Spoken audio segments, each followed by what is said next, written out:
కొన్నిసార్లు దేవుడు మన జీవితంలో ఏదైనా కార్యం చేసే ముందు చాలా సమయం తీసుకుంటాడు. అట్టి సమయంలో మనకి రోజులు గడుస్తున్నా ఏది జరగనట్టు అనిపిస్తుంది. ఆ వెయిటింగ్ పీరియడ్లో మనం సహనం కోల్పోతాం. మనలోని నమ్మకాన్ని, ఆశని మెల్లగా కోల్పోతూ ఉంటాం.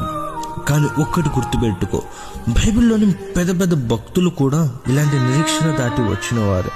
అబ్రాహాము 25 ఏళ్ళు, మోషే 40 ఏళ్ళు, దావీదు 15 ఏళ్ళు కనిపెట్టుకుని ఉన్నారు.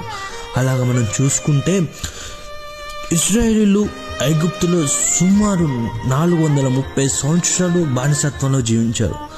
అలా జీవించిన తర్వాత కూడా సుమారు వాళ్ళకి 40 సంవత్సరాలు పట్టింది కానాను దేశాల్లోకి వెళ్ళటానికి. కానీ వారి నిరీక్షణ చివరికి ఎలా ముగిసిందో చూడండి. దేవుడు వారిని ఎప్పుడూ విడిచిపెట్టలేదు. సరైన సమయంలో వారి జీవితాలను